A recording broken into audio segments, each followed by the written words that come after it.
Nous allons prendre Exode chapitre 23, les versets 20 à 23. Chapitre 23, 20. Nous lisons au nom du Seigneur Jésus. Voici, j'envoie un ange devant toi pour te protéger en chemin et pour te faire arriver au lieu que j'ai préparé. Veuillez vous asseoir pendant que nous continuons la lecture. Tiens-toi sur tes gardes en sa présence et écoute sa voix.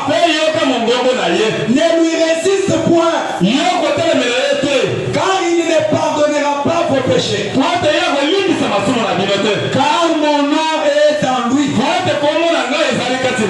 Mais si tu écoutes sa voix et si tu fais ce que je te dirai, je serai l'ennemi de tes ennemis et l'adversaire de tes adversaires. Mon ange marchera devant toi et te conduira chez les Amoréens, les Étiens, les Phéréziens, les Cananéens, les Éviens, les Gibésiens, et je les exterminerai tous. Le Seigneur ajoute les bénédictions à la lecture de sa parole. Que Dieu vous bénisse. Amen, amen. Je suis tellement dans la joie d'être encore derrière cette chair ce soir. Nous remercions notre grand pasteur, le Seigneur Jésus-Christ, le donateur de tout don excellent, le maître des temps et des circonstances. C'est lui qui savait que je serais encore derrière cette chair ce soir. Et nous disons encore merci à notre humble cher pasteur, notre cher humble pasteur, notre pasteur Dani. Je l'appelle mon pasteur. Il est mon pasteur. Ici derrière sa chair, je travaille avec l'ange qui l'a conditionné. Amen, amen. Écoutez, nous venons de lire la Bible. Exode chapitre 23, verset 20. Ça c'est Dieu qui parle à Moïse. Il dit, voici, j'envoie un ange devant toi. Avant même que Dieu envoie l'ange, d'abord il y avait eu la condition. Dieu avait parlé à Abraham. Il lui a dit, Abraham, ta postérité séjournera dans un pays étranger. Ils seront assujettis là-bas. Ils seront des esclaves. Mais au temps marqué, après 400 ans, je descendrai. Je les délivrerai par ma main puissante. Alléluia. Amen. Vous connaissez l'histoire comment Israël est parvenu à entrer en Égypte par la haine de ses frères. Joseph fut vendu. Vous connaissez. Amen, amen. Jusqu'à ce que en Égypte, ils ont commencé à se multiplier. Ils sont devenus un peuple fort et puissant. Les Égyptiens ont remarqué que Israël grandissait en nombre. Ils ont eu l'idée. Ils ont suggéré à Pharaon. Comment ces gens ici deviennent un peuple fort comme ça?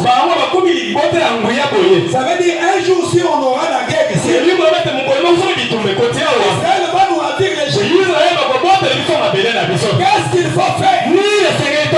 Il faut tuer les nouveaux-nés des garçons. Amen, amen. Alléluia. Même la naissance de Moïse typifiait Christ. Quand Moïse est venu au monde, il y a des petits enfants qui sont morts. Et quand Jésus aussi venait au monde, il y a eu aussi des enfants qui sont morts. Que Dieu vous bénisse. Ah, que Dieu bénisse mon interprète. Vous m'interprétez très bien. Comme ça, je peux prêcher même 3 heures. Je ne me fatigue pas. Amen, amen. Qu'est-ce que nous allons faire? Dès qu'on met au monde un garçon juif, il faut le tuer. Ah, Pharaon a dit, c'est une bonne pensée. Hein? Vraiment cette idée, il faut que nous puissions opter ça. Mes frères et sœurs, les roues de Dieu, les roues, amen, marche lentement, mais sûrement. Quand Dieu veut accomplir quelque chose, il n'y a pas assez de démons en enfer. Il n'y en a pas. Ils peuvent l'arrêter pour qu'il accomplisse son dessein. Amen. La main puissante dont Dieu parlait, c'était le fils Moïse. Vous connaissez comment il est venu au monde? Un jour, alors que l'esclavagisme devenait si fort, Jochebed et Amram ont commencé à pleurer auprès de Dieu. Oh Seigneur, comment nous pouvons souffrir comme ça? Jusqu'à quand, Seigneur? Jusqu'à quand enverras-tu des libertés? Dieu a dit, comme c'est votre foyer qui me tourmente, j'envoie les libérateurs. Amen. Et Moïse est né dans leur foyer. Que Dieu vous bénisse. Que Dieu vous bénisse. Quand Moïse est né, il grandit. Maman était en train de lui donner l'évangile. Parce qu'on dit que maman est le 5e évangile. Moïse, toi tu n'es pas juif. Moïse, ah non, toi tu n'es pas égyptien. Tu es juif. Tu vois tes frères qui souffrent là-bas. C'est qui fabriquent les briques là-bas. Les gens qu'on frappe ici, ce sont là tes vrais frères. Moïse, tu es né sous la promesse. Ne t'oublie pas. Pense ça tous les jours. Moïse, tu es envoyé comme les libérateurs. Moïse s'est dit, ah bon? Ah, mes frères souffrent comme ça. Un jour, alors qu'il était déjà un grand monsieur, il avait un Égyptien et un Juif en train de se battre. Et l'Égyptien était fort. Il a cogné son frère. Son frère est tombé. Moïse avec l'idée charnelle, on a dit je suis libérateur. On ne peut pas laisser l'Égyptien ici. Malmener mon frère. Alléluia. Amen. Alors que ce n'était pas le temps de Dieu. Si vous avez le ministère, vous pouvez avoir un vrai don. Amen. Un vrai don. Si ce n'est pas le temps de Dieu, le don là va faire les dégâts. Tu dois attendre. Vraiment être patient. Ce n'est pas parce que tout le monde ouvre la Bible et lit les versets que tout le monde peut être pasteur. Attention. Attention. Ce n'était pas le temps de Dieu pour Moïse. Moïse s'est lancé. Il était costaud. Il a tué l'Égyptien. Il l'a couvert avec du sable. Les Juifs ont vu. Non, ces Juifs là. Il a regardé. Il lui a posé la question. Toi, qui t'a établi chef sur nous? Qui t'a établi chef sur nous? Qui t'a commissionné pour nous prêcher? Alléluia. Amen. Tu as une autorité où? Parce qu'il y a un Dieu qui commissionne. S'il commissionne, nous allons voir des meilleures choses aujourd'hui. Vous n'allez même pas avoir les sentiments de rentrer chez vous. Nous parlons sur mon ange marchera devant toi. C'est Dieu qui disait à Moïse. Mais ce soir, il te dit, mon ange à moi marchera devant toi seul. Marchera devant toi seul. Pourquoi? Quelle est la mission qu'a cet ange? Pourquoi l'ange de Dieu est devant moi? La Bible répond pour dire pour te protéger en chemin. Ça veut dire que nous sommes en chemin. Nous sommes en chemin vers Jérusalem. Nous sommes en chemin. Nous sommes aussi en exode. Nous sommes aussi en exode. Et sur la terre, nous sommes des pèlerins des étrangers. Nous n'avons pas une cité permanente ici. Mon frère, nous cherchons une cité où les constructeurs et l'architecte, c'est Dieu lui-même. Amen. Quand tu es un pèlerin, tu es un étranger, tu dois avoir l'habitude d'un voyageur. Ce n'est pas que tu commences à te sentir bien ici. Tu es chez autrui. Comment tu te sens bien chez autrui? Amen. Comment tu peux aussi combien les habitudes de chez autrui? Alors que je ne suis pas de ce monde. La Bible dit, vous êtes dans le monde, mais vous n'êtes pas de ce monde. Alléluia. Écoutez. Frère Branham dit, qu'est-ce qu'il est? Aujourd'hui, nous sommes les privilégiés. Parce que la bouche de Dieu a parlé. Mon frère, la bouche de Dieu a parlé. Et cette bouche de Dieu, c'est le prophète. Oh, pasteur, il est la bouche de Dieu comme Amos 3:7 me dit ceci. Car l'éternel Dieu ne fait rien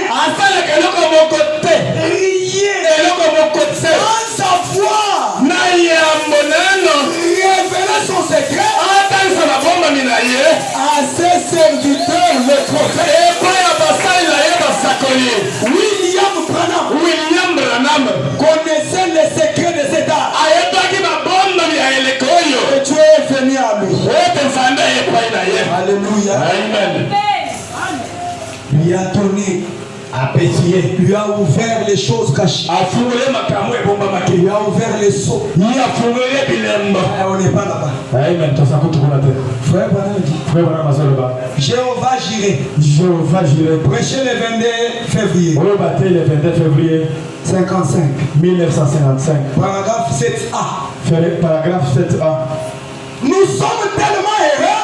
Est-ce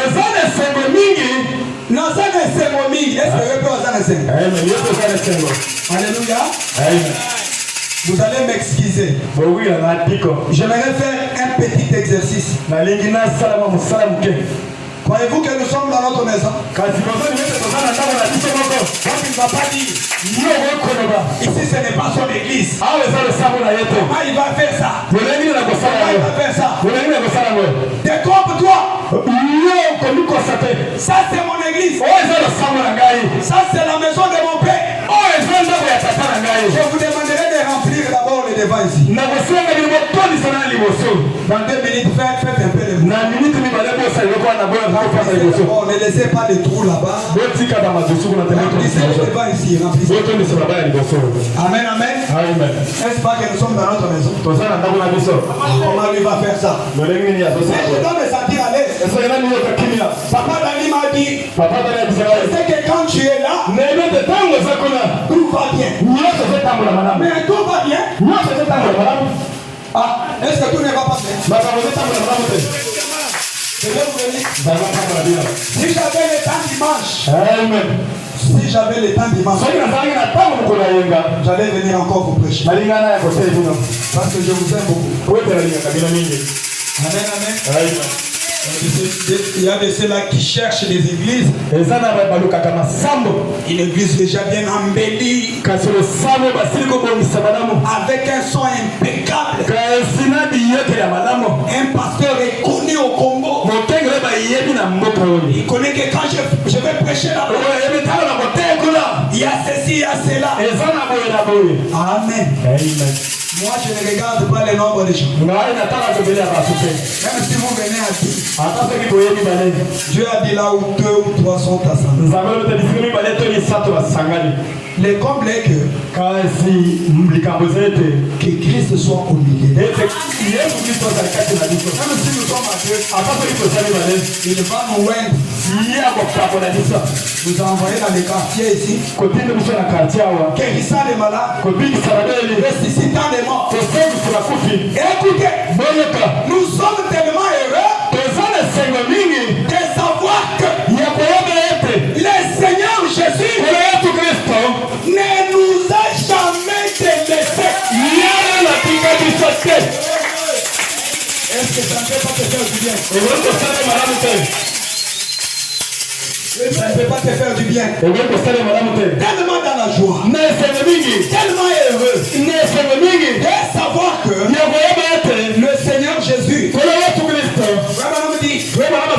nous a, quand on dit jamais, ça veut dire même à chaque tierce ou seconde,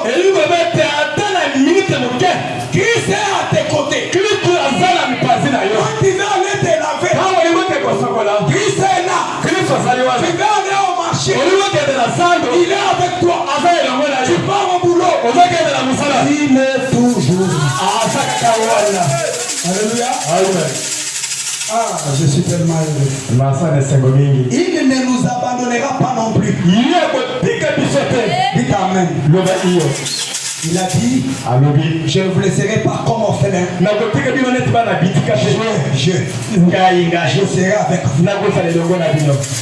Même en vous. Amen. Est-ce que c'est pour 2 semaines? Pour 2 mois? Pour une année? À la fin des temps. Donc c'est Christ qui va te pousser à entrer dans l'éternité. Écoutez, il ne nous abandonnera pas non plus. Il est le même Seigneur Jésus, béni d'éternité en éternité. Écoutez la chose qui me fait du bien. Il n'a jamais failli.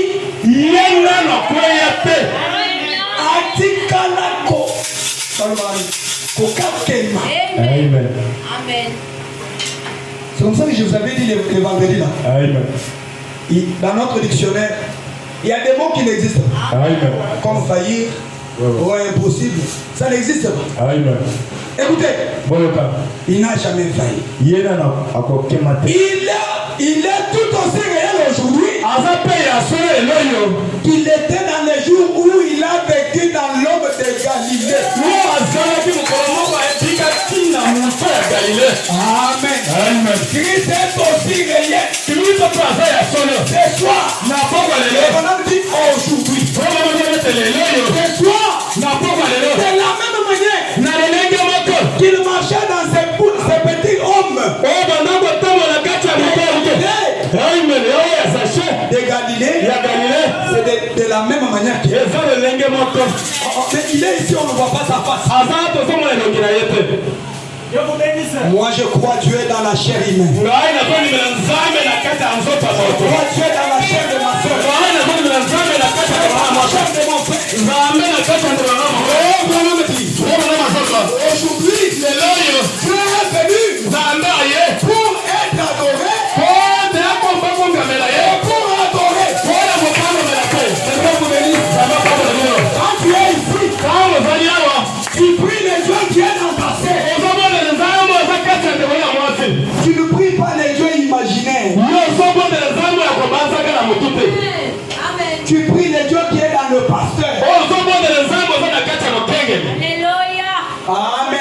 Amen.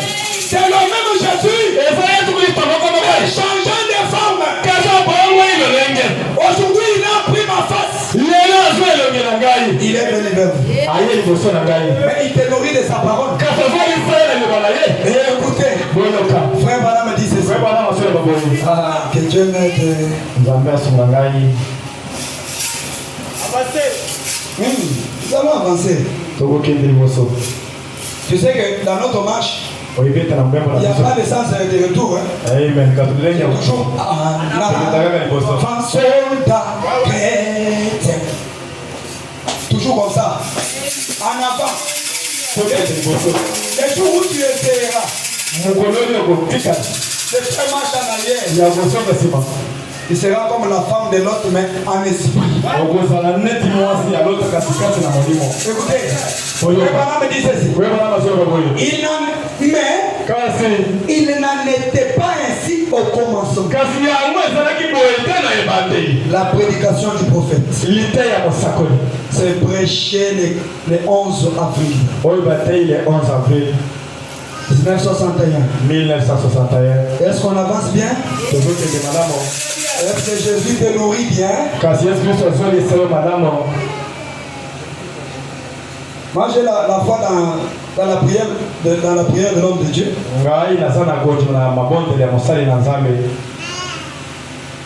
Il a dit, je lui avais dit, au temps de la fin, personne ne prêchera son prochain. Amen. Alléluia. Amen. Prenons le paragraphe 18. Soyons connectés. Nous allons sortir avec des meilleures choses. Mon ange marchera devant toi pour te protéger en chair. Quand il parle de la protection, ça veut dire qu'il y aura aussi des embûches. Il y aura des coques à jambes. Il y aura des puits creusés. Il y aura des tentations. Oui, monsieur. Mais pour que tu arrives à la fin, il faut que tu sois accompagné de l'ange de Dieu. Il dit, il te protège en chemin pour te faire arriver là où j'ai préparé. Donc il y a un endroit que Dieu m'a préparé. Oui, monsieur. Il y a un endroit dans la maison de mon père. Il y a plusieurs demeures. Je vais vous préparer une place. Avant d'arriver à cette place, toi-même, avec ta force physique, avec ta pensée humaine, tu n'y arriveras pas. Il faut que tu aies le soutien de l'ange de Dieu. Amen. C'est là que Dieu dit, sans moi, vous ne pouvez. Est-ce que vous comprenez? Écoutez, le paragraphe 18. Eh bien, nous savons tous que cet ange-là était la colonne de feu.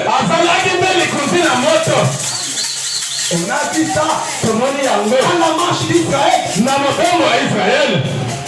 Là où la colonne de feu s'arrêtait, Israël passait nuit là-bas. La nuit, l'ange de Dieu prenait la forme de la colonne de feu. Le jour, la colonne de Dieu.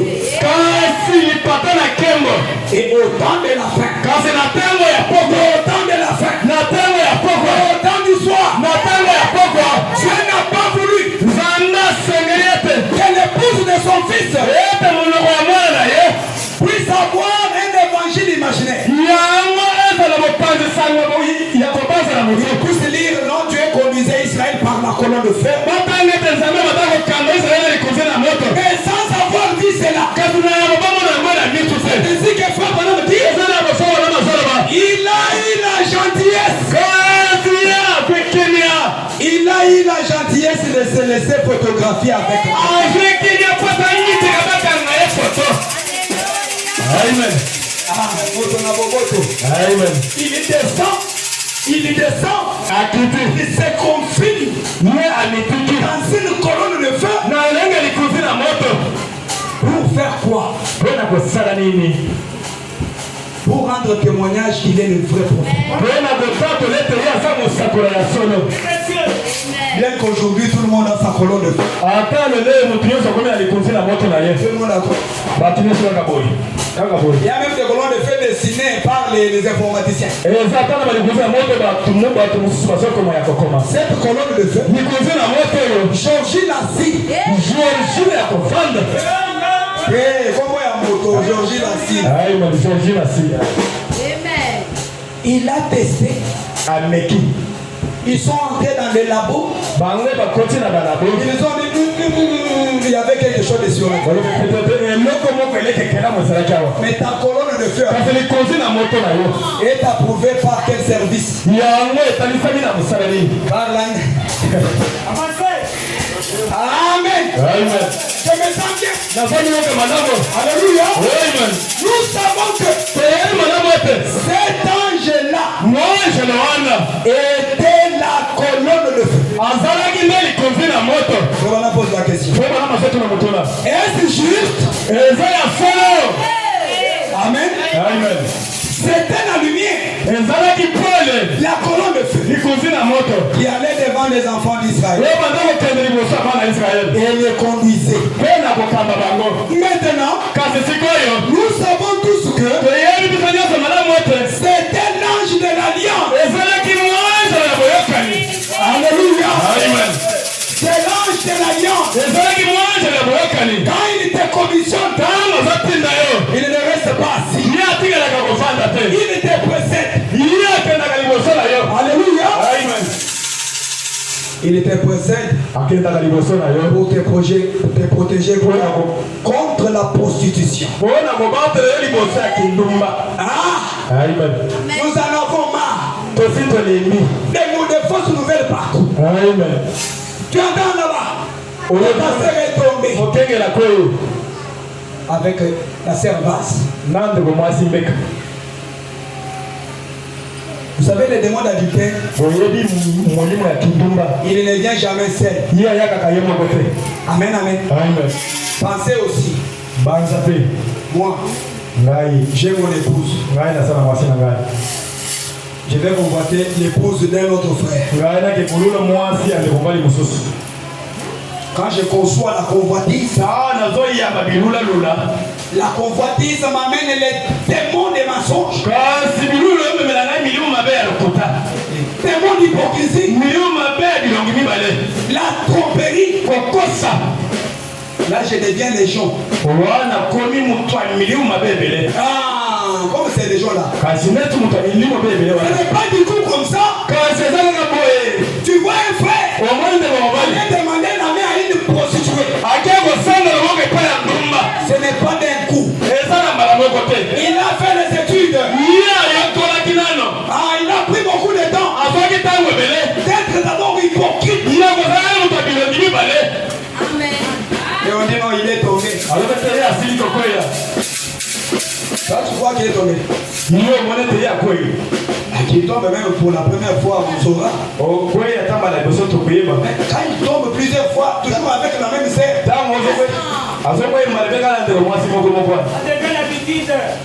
Ça, c'est la vie.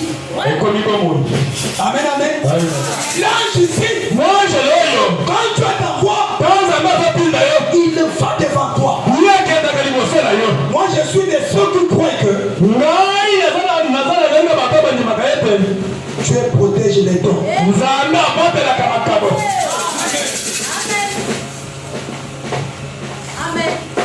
Dieu protège les dons. Moi, Dieu, un jour, j'aime beaucoup prêcher ma vie parce que j'ai fait beaucoup d'expérience avec Dieu. J'étais à l'ISCA. Le diable a oué mes yeux. Après que j'étais parti voir mon pasteur, il a prié pour moi, je reviens. Le diable a oué mes yeux. J'entre dans l'auditoire. Je vois une jeune fille. Brazzavilleoise qui était aussi là. Brazzavilleoise. Elle était devenue si belle comme si. Vraiment la beauté là, je ne sais pas comment il avait ça. Le diable a oué mes yeux. Amen. Une voix me dit, tu es un garçon, tu peux aimer.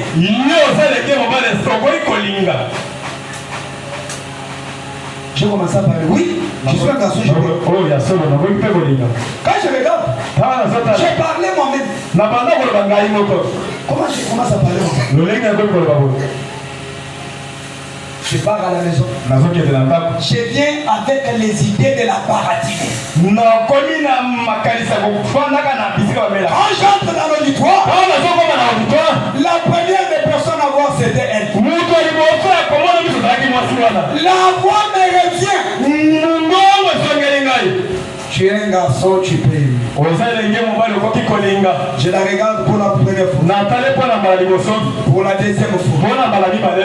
La troisième fois, la voix voulait sortir. On m'a tapé les marteaux dans la tête. Je n'étais mangé une forte fièvre. À cause de la convoitise, je voulais mourir. Mais moi, je me pose la question. Mes frères là, qui va à Kimuta, il trouve une prostituée, il lui demande la main. Donc il n'a pas de condamnation. Il prend même rendez-vous. Il part même à l'hôtel. Ah, tiens. Vraiment. Là, il y a autre chose qui te connaît. Amen, amen. Dieu a protégé les dons qui est devant vous.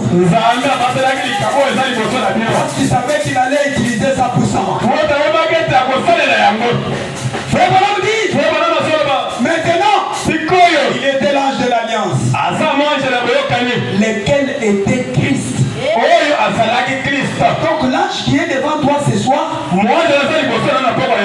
pas Michael, ce n'est pas Gabriel, c'est Christ lui-même.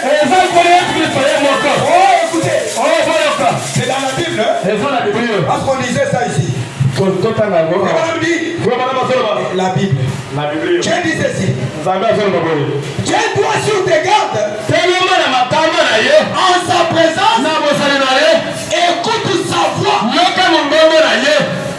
Donc quand Christ est devant toi, il devient ton guide, ton conducteur. Alléluia. Tu dois écouter sa voix. Et sa voix n'est rien d'autre que sa parole. Amen. Parce que la Bible dit, quand il ne pardonnera pas vos péchés. Comme tu as déjà la connaissance de la vérité, le jour où tu oseras, Dieu ne pardonnera pas tes péchés. Amen. Écoutez, il dit ceci. Mais si tu écoutes sa voix, la Bible ici est compliquée. C'est comme si Dieu est en train de nous montrer un ange. Si tu écoutes sa voix, écoutez, si tu écoutes sa voix, et si tu fais tout ce que je te dirai, si tu écoutes sa voix, maintenant Dieu prend place. Si au lieu de dire si tu écoutes ma voix, il a dit si tu écoutes sa voix. Maintenant il dit Si tu fais tout ce que je te dirai. Ça veut dire que cet ange-là, c'est Dieu lui-même. Alléluia. Amen. Si tu fais ce que je te dirai, si tu auras la vie de la parole, si tu seras obéissante à ton mari, si tu fuiras loin de l'impudicité, si tu seras loin du vol, je serai l'ennemi de tes ennemis. C'est après que tu aies vécu la parole que Dieu sera ennemi de tes ennemis. Tu as la vie de cochon. Et puis tu dis non, il est ennemi de mes ennemis. D'abord toi-même tu les combats par ta propre vie.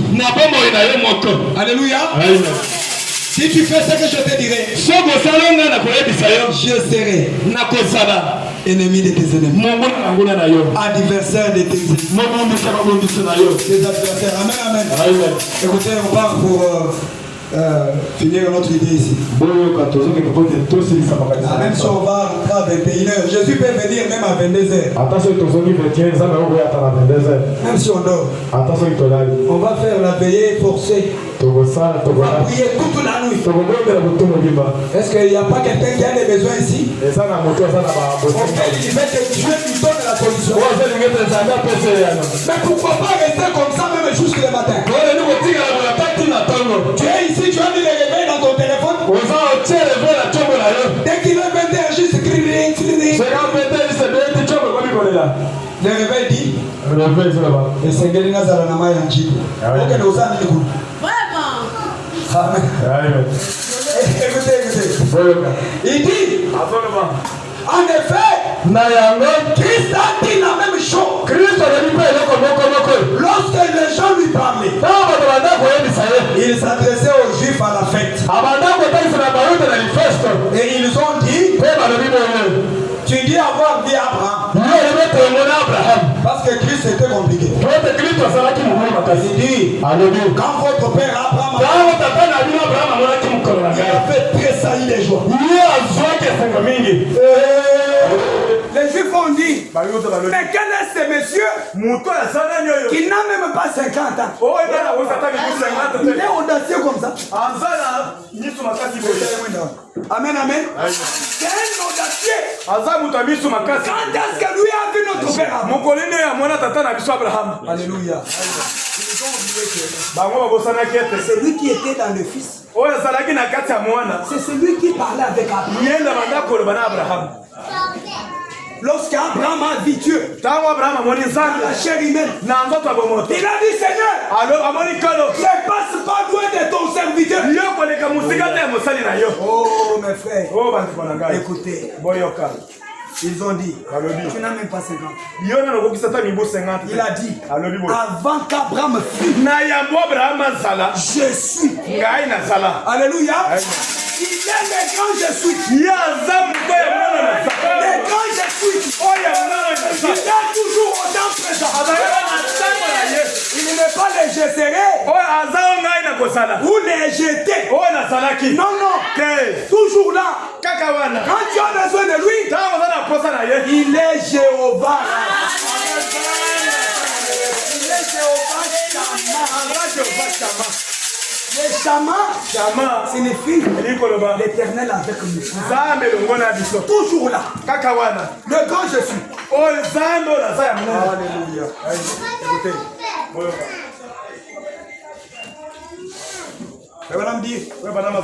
Ça c'est Jésus qui dit.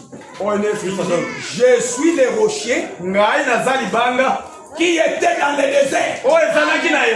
Car où est-ce que tu étais là-bas? C'est moi le rocher frappé. C'est moi qui donnais de l'eau. Et si tu as un problème ce soir, tu dois aussi parler à ces mêmes rochers. Si tu viens sur la même base de la foi, il te donnera des séjours. Écoutez, il dit Il était la colonne. Azalaki likonzi na moto. Amen. Amen. Il était l'ange de l'alliance. Azalaki mwanzo ya boyokani. Donc il était Christ dans le désert. Azalaki Kristo na kati ya sobe. Nous croyons tous cela, n'est-ce pas? Maintenant, sikoyo lorsque cette colonne de feu, kama likonzi na moto yo. Amen, amen.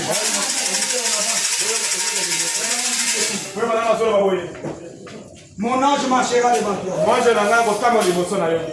J'ai encore mes minutes. La sana ba minute na raibele. Donc là, là, le bras, il est mis à l'ingana, il s'est dit, j'ai mes minutes. Mon ange marchera devant toi. Moi je n'ai pas de liboso na yo. La prédication du prophète du 16 février le 16 février 53. 1953. Le courant est faible, je pense.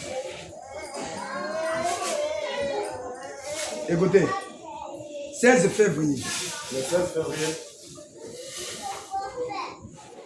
Mon ange marchera devant toi. Moi je n'ai pas de liboso na yo. Le bonhomme dit au paragraphe 3. Paragraphe 3. Dieu, Zambe, pour faire quelque chose, il a besoin d'un corps. Satan, pour accomplir une mission, il a aussi besoin d'un corps. Parce que les deux sont des esprits. Que Dieu vous bénisse. Satan est aussi esprit. Si tu te laisses faible, tu seras l'instrument du diable. Amen, amen. Si tu te laisses faible, au mitiki na botaou. Amen, amen. Si tu persévères dans la prière, tu seras l'instrument de Dieu. Avec Dieu, rien n'arrive au hasard. Dieu savait que colonne de feu tabernacle sera implantée. Ils auront pour pasteur les pasteurs d'Annie. Alléluia. Ta bénédiction est liée à la foi que tu mets dans cet homme de Dieu. Que Dieu a placé ici. Je vous dis la vérité. Oh, qu'est-ce qu'il veut nous prêcher? Je vous dis la vérité. Je vous dis la vérité. Dieu a dit à Frère Branham, si tu amènes le peuple à te croire. Donc nous devons arriver à un niveau où nous devons croire dans nos pasteurs. Je vais vous dire quelque chose ici. Pourquoi? Parce que si tu ne les crois pas, il ne sera pas une bénédiction pour vous. Je vous dis prêt. Amen. Paragraphe 3. Dans tous les âges, Dieu a toujours eu quelqu'un avec qui traiter sur la terre. Amen, amen. Le fait, le même quand les groupes dérangent là-bas, les honorables sont en train de chercher. Dieu savait, c'est un film qui était déjà passé. Mais ce soir, c'est la réalisation. Donc dans sa pensée éternelle, il savait que nous serons ici ce soir. Amen. Depuis qu'il a créé la terre, depuis qu'il a commencé, il n'y a jamais eu un temps où il a manqué quelqu'un sur qui mettre la main pour l'envoyer. Amen, amen. Il faut que Dieu ait quelqu'un sur qui il met sa main et il l'envoie. Écoutez-moi bien. Il faut que Dieu ait quelqu'un sur qui il met sa main. Il faut que Dieu mette sa main sur toi et t'envoie. Si tu t'envoies toi-même, c'est que tu vas croiser là-bas. Ça te concerne. Amen, amen. est grande. Kasi musala eza munene. Il y a peu d'ouvriers. Kasi bakosala yango basa mukie. Comment il y a peu d'ouvriers? Lengeni bakosala musala basa. Sur une avenue, il y a plus de 10 églises. Na avenue ba église eza. Comment il y a peu d'ouvriers? Lengeni bakosala musala basa. Il y a peu d'ouvriers. Bakosala musala basa mukie. Que le ciel a envoyé. Mais plusieurs se sont envoyés. Pensant que en faisant l'église, j'aurai l'argent des offrandes, j'aurai la dîme, jeune homme, pourquoi tu veux prêcher? Est-ce que le salaire que tu as à ton travail ne te suffit pas? Amen, amen. Tu penses que mon salaire est minime? Si je deviens prédicateur, je vais gagner beaucoup d'argent. Si au départ tu as ces pensées là, ne commence même pas. Parce que tu seras déçu. Moi j'ai eu à prêcher. À la fin, on me donne les safs. Et chez moi on dort la famille. Chez moi, mes enfants manquent même de pampers. Je pars prêcher à Mbulambemba. Vous prenez le transport Kungasan Air Force. Air Force, vous prenez la moto avec le volume du sable qui est là-bas, vous traversez l'écran. En Mbulambemba là-bas. Je pars prêcher. Je termine à prêcher à 18h. Alors il fallait que je sois au boulot à 18h. Quand je prends le transport, je me retrouve dans l'embouteillage. Oh Jésus, j'étais prêt à perdre mon travail. C'était le sacrifice. Si vous ne faites pas les sacrifices pour Dieu, vous ne serez pas bénis. Je vous dis la vérité. Faisons ceci à l'église. Toi tu ne contribues pas. Faisons ceci. Toi tu veux que la pluie de bénédiction tombe sur toi. Il te trompe. La main qui donne est celle qui reçoit.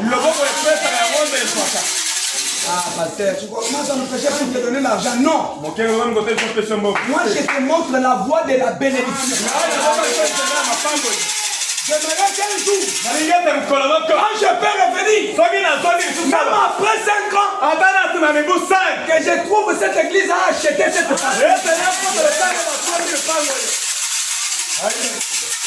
c'est possible avec Dieu. Mais quand toi tu fermes ton cœur, tu ne sais pas t'ouvrir à Dieu.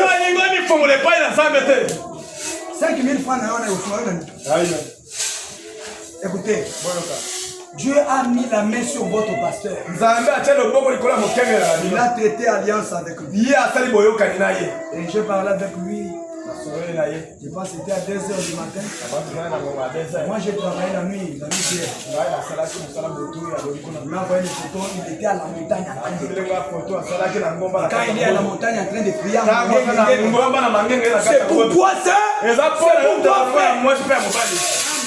Et il revient, tu manques la foi en lui. Tu es sorcier ou sorcière. Vous devez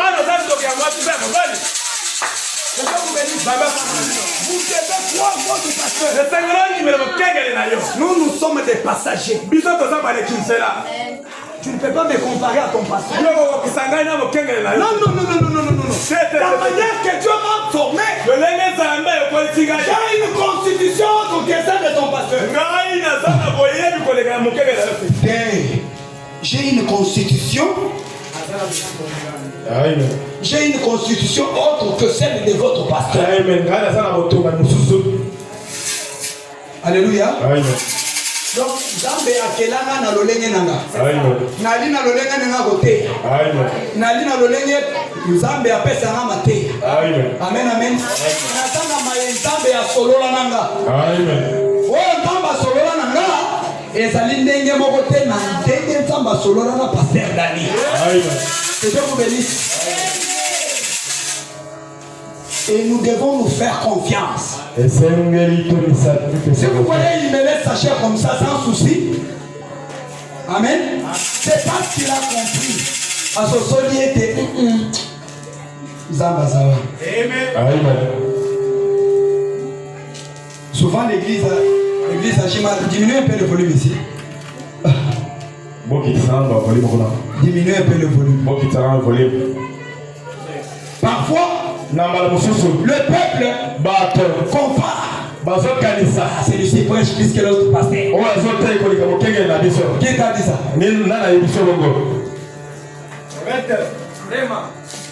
Et écoutez, frère Branham dit, oh, quelqu'un sur qui il met sa main.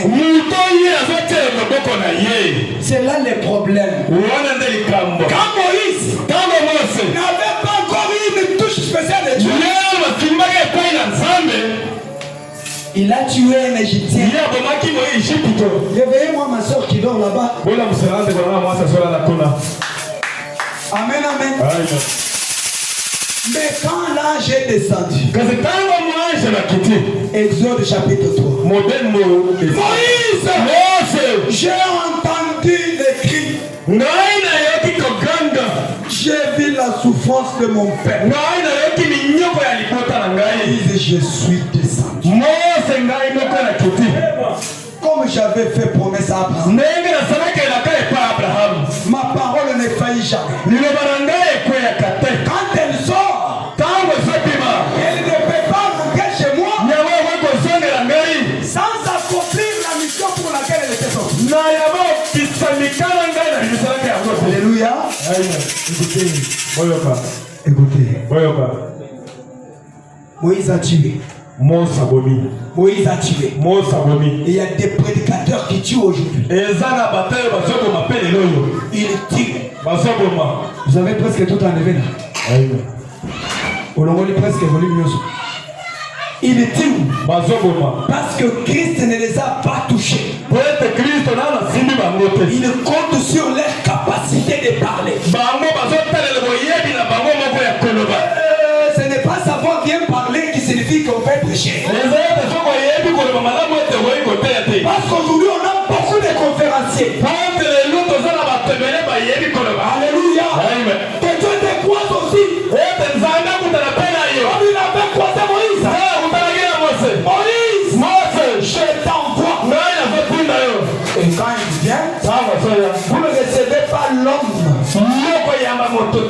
Vous recevez Dieu dans la chair. Je vous livre. Moïse a dit, il ne me croit pas. Moi je ne sais pas parler. Dieu lui a dit, Moïse dit, quand ils me poseront la question, qu'est-ce que je vais leur dire? Qui m'a envoyé? Nous avons dit ici, Christ est le grand je suis. Maintenant je dis à Moïse, va leur dire, je suis, m'a envoyé. Encore. Ça c'est quelle mathématique de Dieu? Je suis m'a envoyé.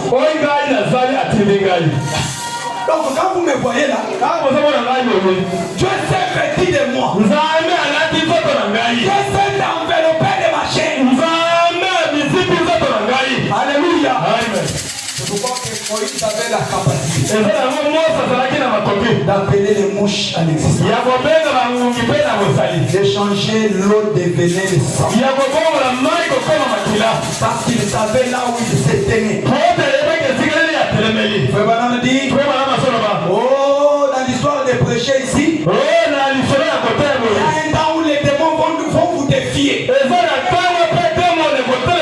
devez savoir où vous êtes. Amen, amen. Écoutez. Oh. Frère Branham dit, écoutez, tout au long des âges,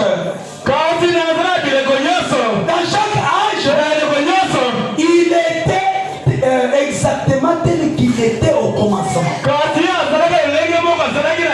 Il a été manifesté dans la paternité, la colonne de feu. Amen. Dans la filiation, et il est maintenant manifesté dans la dispensation du Saint-Esprit. Le même Dieu. Changeant des masques.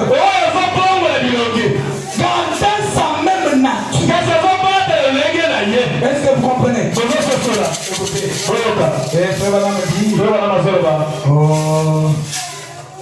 Quand ils ont eu besoin de soif, ils ont eu soif, Dieu a sorti de l'eau. Amen, amen. Oh, j'ai bien géré mon temps. Hein? J'ai bien géré mon temps. Écoutez, nous sommes encore là. Là, tu commences à te dire. Quand il dit ça, donc il a fini. Ah, qui t'a dit ça? Il n'a pas encore fini, il est encore là. Faut tout que je dis dans un métier. Amen, amen. Oui, oui, maman va te caca soso. Oui, maman va te caca soso. Oui, maman va ça. Oui, évidemment. Le matin. Parce que je foufou ya bolala. Afongo li soso mo kwa. Bani ko futi sai. Po azala kilo. Tango so kele moyi. C'est madame soso na bawo. Azota soso yebi ndenge soso sala na masana. Ozo ka kilo nango 25 000 francs. Yo sombi bien. Okomi na parler. Fongoli kala libuna. Tala ibela. Amen, amen. Amen. C'est Dieu béni. Tala tala bien. Toko sabino le bananzambe. Amen. Écoutez. La confirmation de la commission. Écoutez. Il me reste 9 minutes, mais je peux ajouter 10 minutes. Prêcher le 22 janvier 62. 1962. Mais frère, vous qui avez le ministère,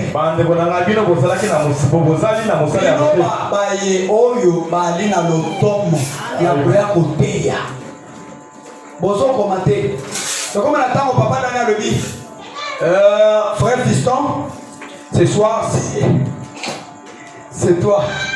Bon, papa, quand il y a eu la préparation des années, il a coupé sa peau. Amen. Amen, amen. Amen. Écrivez. Bon comment? Oh. Parce que il faut écrire. Paragraphe 61 à 63. Paragraphe 61 à 63. Écoutez 61. Bon, 61. Ah, là maintenant on va aller pour décoller. On va monter pour on chute. Si un homme est conditionné par les dieux surnaturels, la puissance surnaturelle de Dieu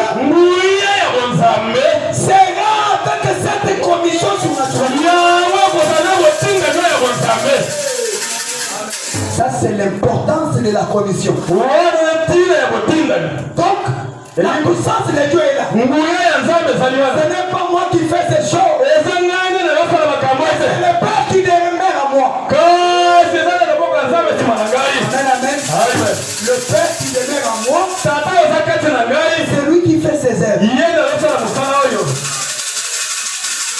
Écoutez. Ah, monsieur Pana.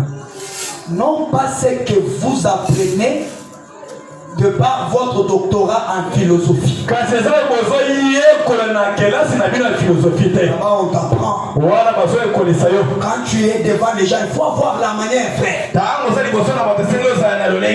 Tu dois dire Amen, amen. Amen, amen. Alléluia. Alléluia. Zamba Zamalam. Amen. Ça c'est la philosophie. Dieu n'a pas besoin de ça. Parce que Moïse en a eu 40 ans. Et il lui a fallu encore 40 ans. Dieu puisse tout vider de lui. Dieu a formé Moïse 5 minutes devant la colonne de feu. On n'a pas besoin de ton anglais. Votre allemand. C'est à quoi? Pendant que j'ai un enfant qui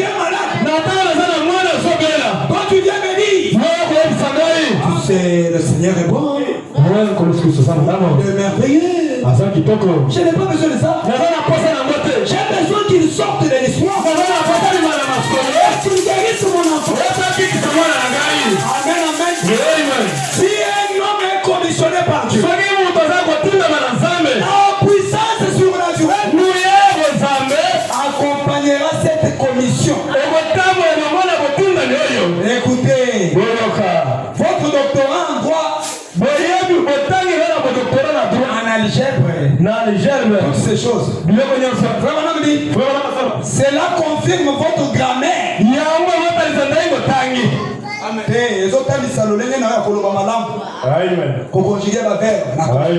Conditionnel, subjonctif, tout ça est parfait.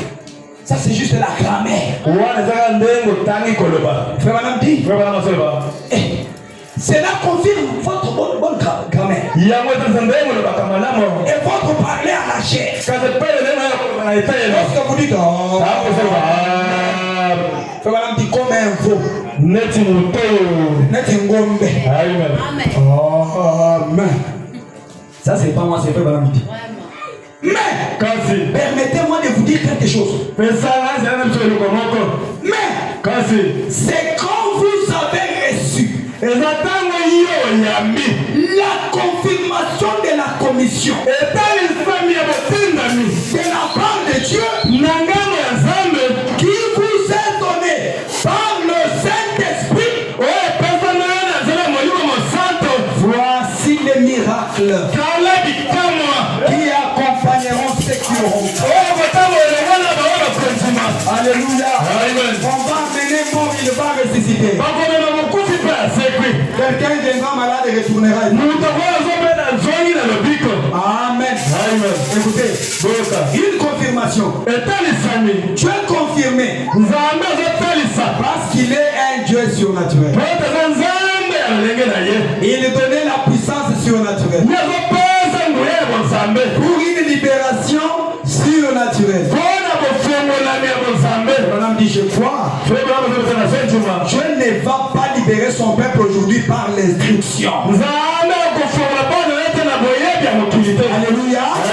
Dieu ne va pas vous libérer par l'instruction. Il n'a jamais promis de faire ça. Il ne va pas libérer par la théologie. Il n'a jamais promis de le faire. Il ne va pas le faire par la science. Il n'a jamais promis de le faire. Il ne va pas libérer par la dénomination. Il n'a jamais promis de le faire. Mais il les libérera par la puissance. La puissance surnaturelle qui change leur vie. Alléluia. Nous venons à l'église. Nous écoutons la prédication pour que nos vies changent. Tu voyais une fille mal habillée passer là-bas. Toi qui marchais comme ça, la tête comme ça. Il était cogné avec quelqu'un.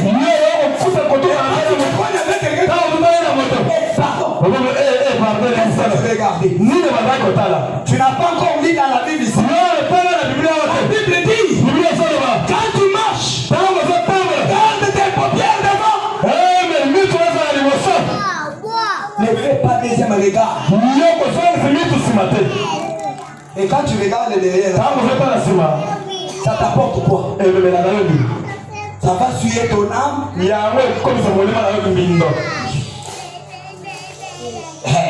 C'est bien, hein? Papa, c'est bien là-bas. C'est très bien. Moi, je sais pas si c'est pas bien. Écoutez, la puissance qui change votre vie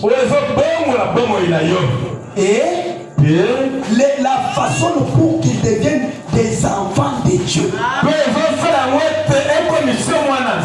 Le pasteur arrive, il a une commission surnaturelle, il a la puissance de Dieu qui doit transformer vos vies. amen. Écoutez, il dit Amen. Amen. Moïse avait une commission. Il avait des signes qui confirmaient sa commission. Eh bien Jésus, les mêmes plus je leur dis, comment leur prouverait que le Dieu de leur père m'a envoyé.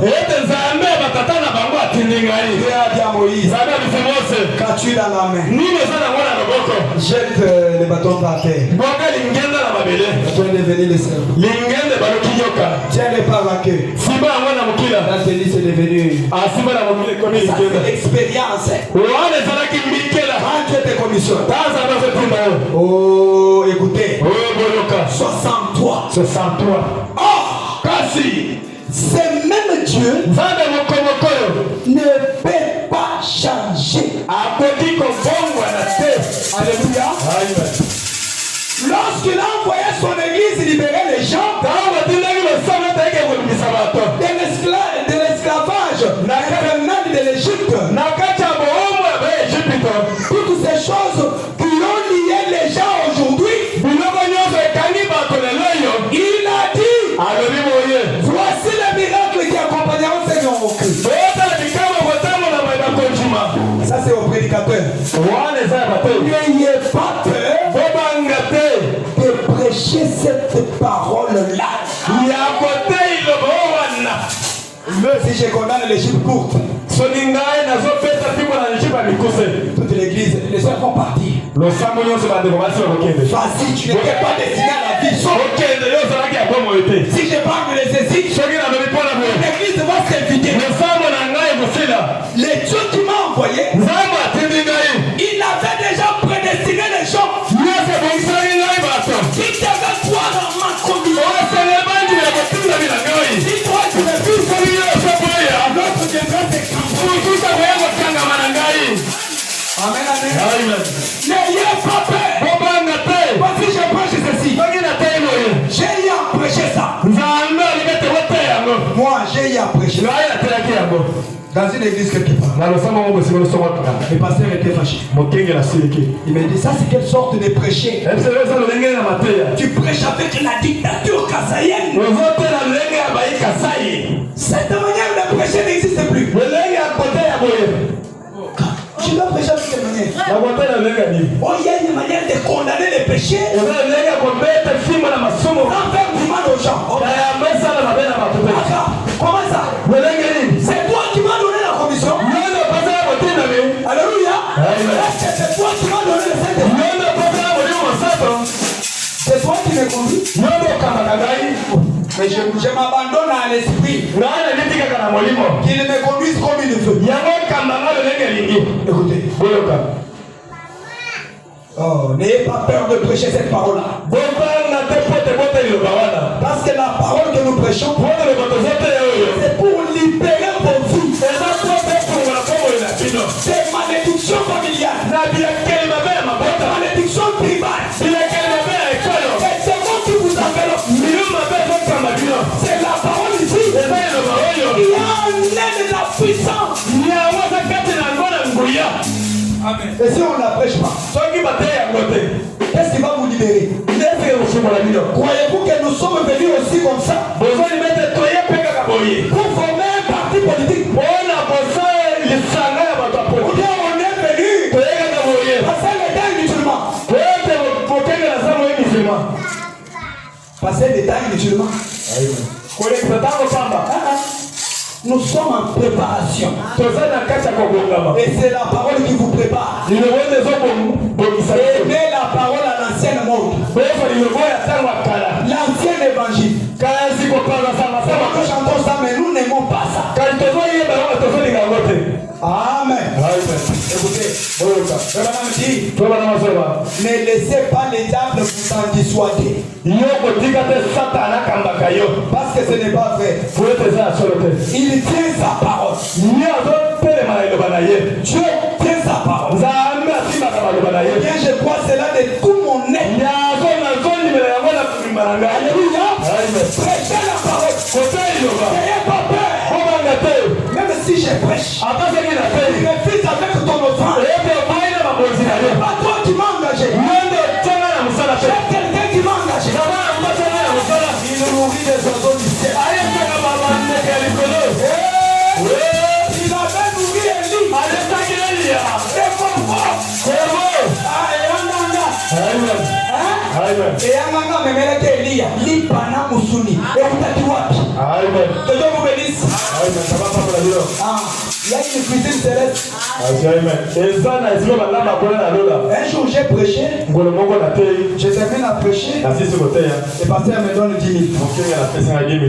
Quand il me donne 10 000 francs, vraiment chez moi il n'y avait rien. Mes frères, j'étais en train de rentrer avec mon sac qui pesait. J'ai vu une soeur passer avec une moto. Elle me dit papa, j'ai dit shalom ma soeur. Papa, attendez. Elle a freiné la moto. J'ai vu, elle a ouvert sa trousse. Il a sorti un papier. Vous allez payer la route. Papier. J'ai pris, j'ai dit merci beaucoup. Que Dieu vous bénisse. Amen. Le pasteur m'a donné 10 000. La sœur me donne $100. Est-ce que c'est la sœur qui m'a donné? C'est le Dieu qui m'a envoyé.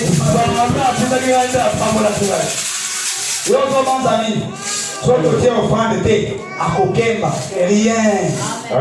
Le Dieu du ciel va lui ouvrir. Je termine ici. C'est temps de décision. Pour vous les prédicateurs, écrivez 58 à 60. 61 à 62. Moi je vais lire là où je vais me limiter. Prêcher le 11 juin 59. Oh mon frère, ma soeur, n'ayez pas peur. Que personne ne vienne te troubler. C'est comme j'ai dit, un frère sorti d'une église d'un pasteur. Un pasteur impidique. Il dit à ses frères, je vais t'envoyer mon ange. Mon ange va te tuer. Ton ange qui t'amène au lit avec les femmes d'autrui. Dieu vous bénisse. Tel que vous êtes ici, à la naissance, chacun de nous a un ange. Cet ange est devant la face de Dieu. Et cet ange a votre morphologie. Amen. C'est vrai. C'est votre théophanie. Allumez les lampes, on part. Allumez les lampes. C'est votre théophanie. Amen, amen. Que personne ne te ferme paix. Je vais t'envoyer mon ange. Il va te tuer. Dis-lui ceci. Quand j'étais sorti du sein de ma mère, j'avais un ange.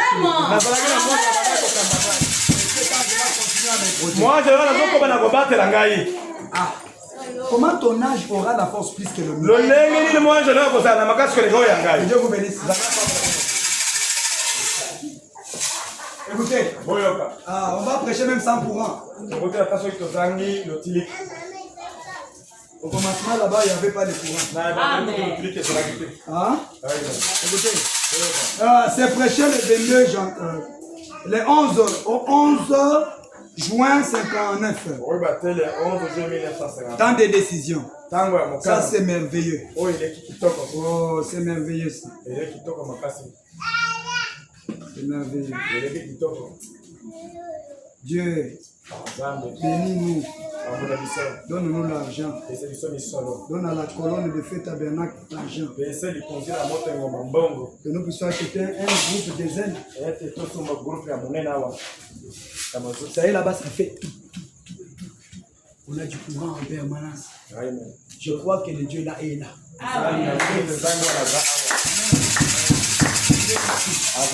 Écoutez, Eliezer, quand ils furent assurés que l'ange les précéderait, Tango andimisa makaete, moi j'ai à kokende liboso na ye. il faut être rassuré. C'est toi qui m'envoies.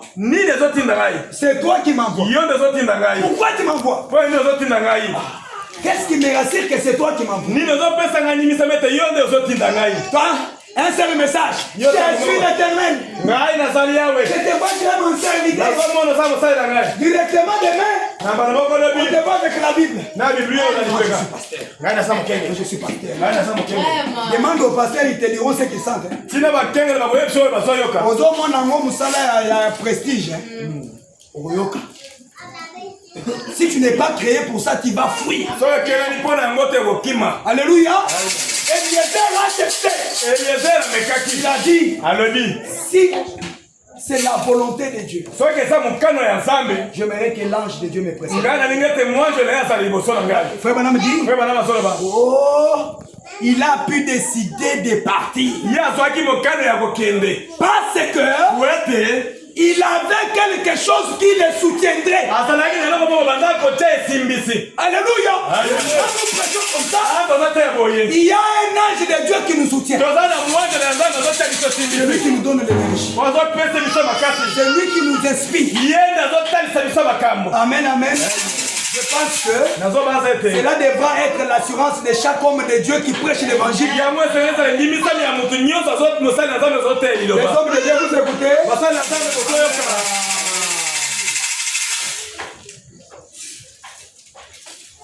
Faut être sûr. Je lis ça, j'ai fini ici. Supportez-moi, je lis, j'ai fini. Frère Branham dit, savoir qu'il y a quelque chose de sûr. Quelque chose de sûr. De la part de Dieu qui soutiendra ce qu'il prêche. Tu sais le soutien là? Ce soutien-là, c'est quand tu viens ici avec la maladie, Dieu te guérit. Ce qui montre que Dieu est là, il a envoyé son serviteur. Alléluia. Si vous n'en avez pas, frère, alléluia. Si vous n'en avez pas, c'est pour vous. Ozosa la makambo na yo moko. Bako betumba su ekolata yo. Bawaya mutu ayebo yo pasteur bonela konanga. Otie maboko molimo mabela tio. Amen, amen. Oh pasteur, na tutani na sirène. Oyebo sirène abando bete mambata tout. Tu es tatai okubando opartama. Amen, amen. Quand tu n'avais pas quelque chose, il devait te soutenir. Alléluia. Oh, écoutez. Dieu envoie encore. Amen. N'est-ce pas qu'il a envoyé les pasteurs d'Anis? Alléluia. Dieu envoie encore ces hommes avec un ange qui les fait. Tu te joues de lui au sacanelier. Tu te joues de Dieu. Amen, amen. Tu le critiques. Tu critiques Dieu. Alléluia. Tu parles à mal de lui. Parler à mal de Dieu. Écoutez, je lis pour finir. Le bonhomme me dit, oh, qu'il est précède quand ils se mettent à apporter le message à l'église. Amen, amen. Non seulement cela, mais quand Eliezer partit, écoutez bien. Écoutez ce que le pasteur Dani a pour vous. Si vous ne le saviez pas. Écoutez. Quand Eliezer partit, le père d'Isaac, qui représentait le père de Christ, chargea toutes les filles de chameaux,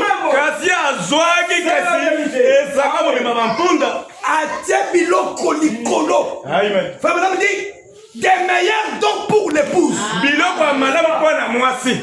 Dieu a envoyé un Eliezer en ces temps de la fin. C'est William Marion Branham. Il n'est pas venu seulement comme ça avec Il a un gibecier. Je vais lire ça ici. Dieu n'a pas envoyé les pasteurs d'Annie comme ça avec la parole. Ta foi doit coopérer avec sa foi. Que tu trouves la bénédiction. Écoutez. Ah! Des meilleurs sont pour l'épouse. Oh! Je me sens religieux maintenant. Oh, combien j'aime Jésus. Il a chargé les chameaux des meilleurs dons à ramener à l'épouse. Et jamais il ne lui a dit que ces dons étaient pour une autre génération ou pour un autre jour.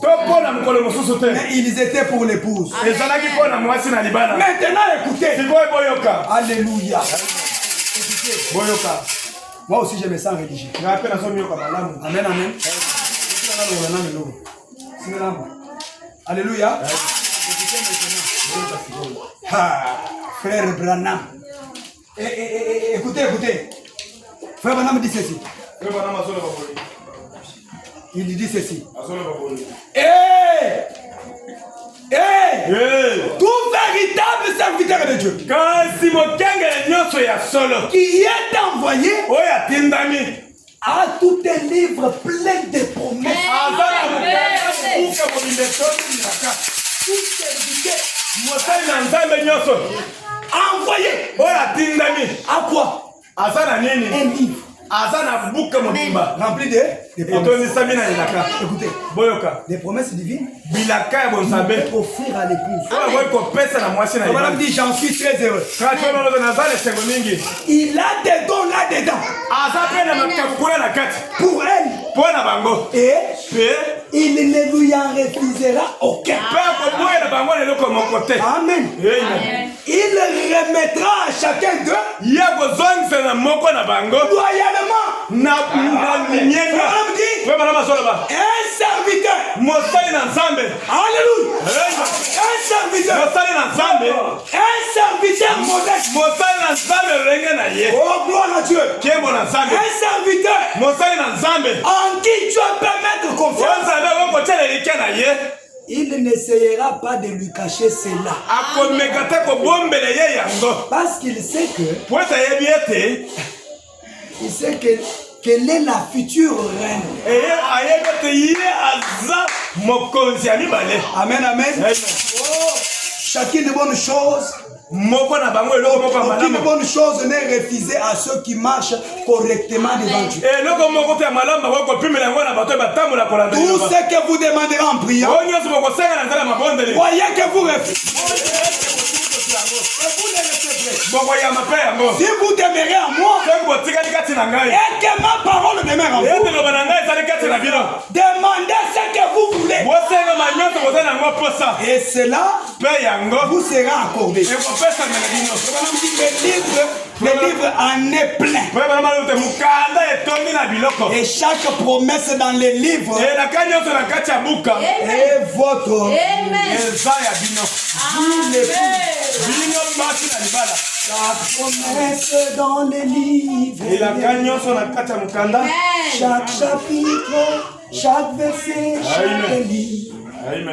Oui, je crois son amour divin. Chaque promesse dans les livres. Est-ce que vous le voyez? Chaque promesse dans les livres. Chaque promesse qui est dans cette Bible, vous serez des têtes et non des cœurs. Vous emprunterez, vous ne prêterez pas. Vous prêterez, vous n'emprunterez pas. Amen, amen. Mais c'est pour vous. C'est pour vous l'épouse. Nous on va vous dire, ayez la vie de la parole. Vivez correctement. Et Dieu ne vous refusera aucune de ses promesses. Amen, amen. Aujourd'hui, je ne laisse pas la place au président. Moi-même, je suis président. Amen, amen. Vous avez écouté la parole de Dieu.